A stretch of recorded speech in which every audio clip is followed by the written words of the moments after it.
Bem-vindos à nossa aula de número 200. Chegamos na segunda centena, fora, obviamente, as aulas expositivas. Bom, estamos no item 8, os efeitos das vicissitudes do mercado sobre os salários. Estamos no capítulo 21, Trabalho e Salários, página 711. Como estamos fazendo, vamos compartilhar via PDF. Os efeitos das vicissitudes do mercado sobre os salários. O trabalho é um fator de produção.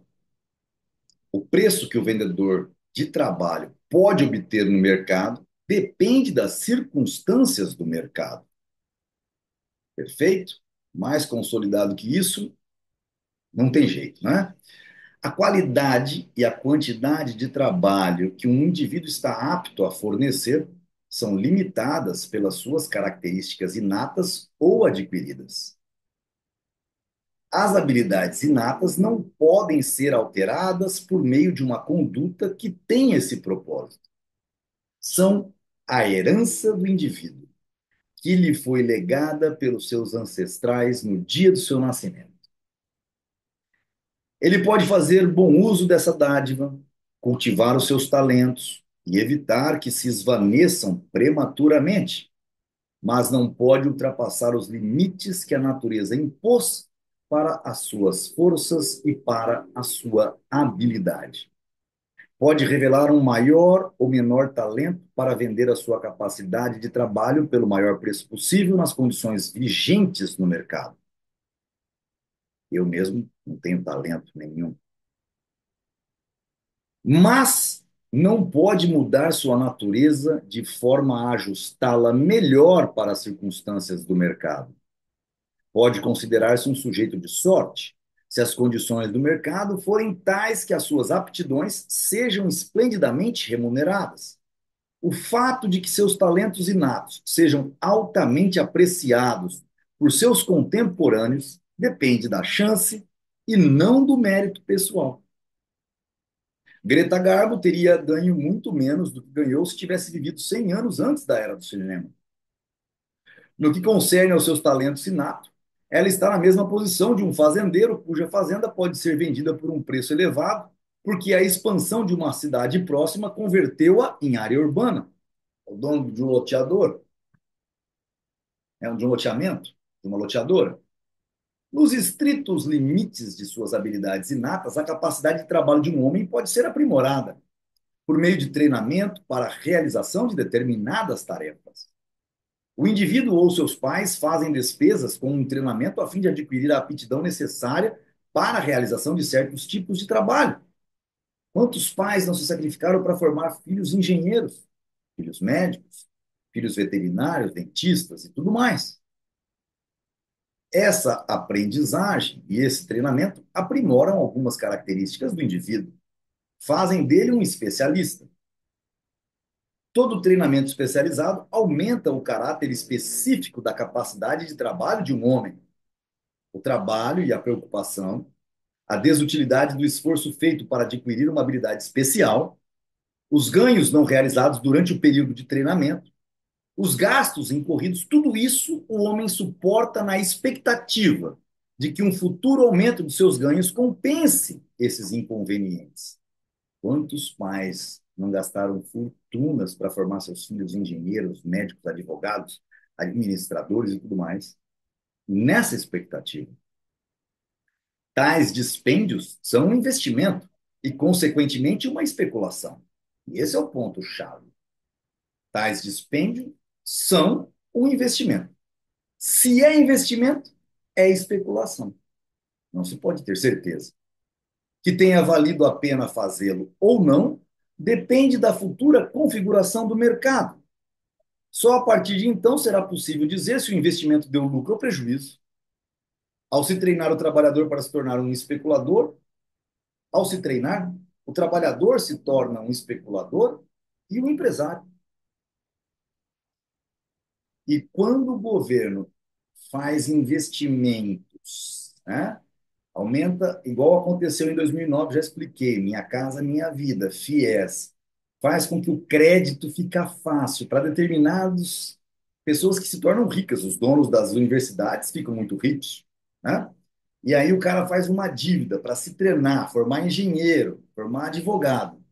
E no fim acaba dirigindo Uber, dirigindo, né, como motorista de aplicativo. Não que exista nenhuma falha nisso, é uma especulação, foi uma especulação. O problema é que foram muitas vezes enganados por um Estado que prometia uma situação maravilhosa no futuro, que obviamente já vimos o que tem de errado nesse boom, nessa geração de expectativa, nesse mundo maravilhoso que acontece quando se aumenta a base monetária, né? A expansão creditícia, seja ela via empréstimo para comprar minha casa, minha vida, seja ela para fazer FIES, seja ela para para o que seja. Portanto, o assalariado tem dois tipos de interesse pré-estabelecidos. O interesse que decorre do fato de possuir determinadas qualidades inatas e o que decorre da circunstância de ter adquirido determinadas aptidões. O assalariado vende o seu trabalho no mercado pelo preço que o mercado, em cada caso e a cada dia, lhe permite.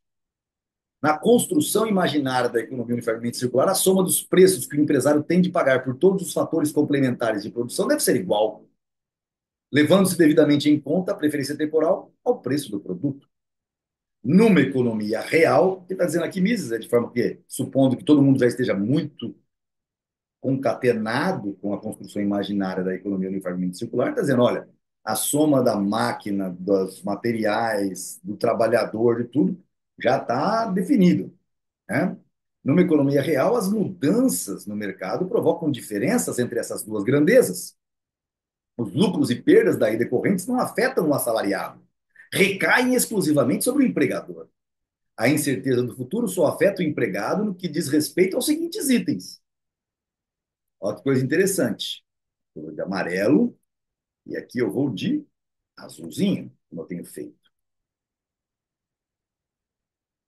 Bom, a incerteza do futuro, peraí, aqui é amarelo também, me perdoem, e aqui é azulzinho, aqui é azulzinho.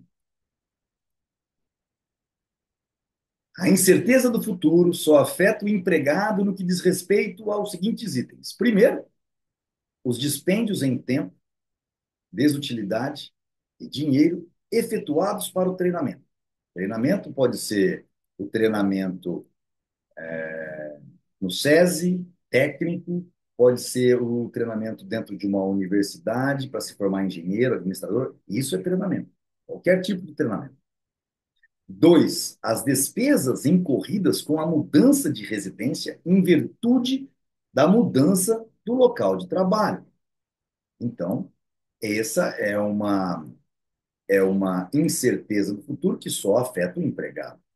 E três, no caso de um contrato de trabalho por um determinado período de tempo, as mudanças no preço do tipo específico de trabalho ocorridas nesse meio tempo e mudanças na solvência do empregador. Quando uma empresa, então, traduzindo, quebra. Começa uma obra, o cara está lá, está um determinado período de tempo, as mudanças no preço específico do trabalho, ocorridas nesse meio tempo, faz com que precise mandar ele embora, ou o empregador se torne insolvente e não consiga pagá-lo. Esses são as três incertezas que afetam o empregado no que diz respeito ao seu futuro. Tá certo, pessoal? O que eu acho mais pernicioso de todos é o item um. O item um, principalmente, o item um, numa economia de mercado, sem problemas, tudo tranquilo. O item um, numa economia em expansão, por conta do ciclo econômico provocado por expansão creditícia, que ferra empresários e o assalariado, enquanto empresário apostando no seu futuro, essa é a pior de todas as situações. Encerramos aqui para ir para o item 9 do nosso livro, que é, se não me engano, o mercado de trabalho, se não me engano, é o último item, né, do livro, do capítulo 21, trabalho e salários, tá certo? E ele tem um subitem, o trabalho dos animais e dos escravos. Tá, vem coisa boa por aí. Legal? Então, até a nossa próxima aula. Essa que foi a nossa aula de número 200.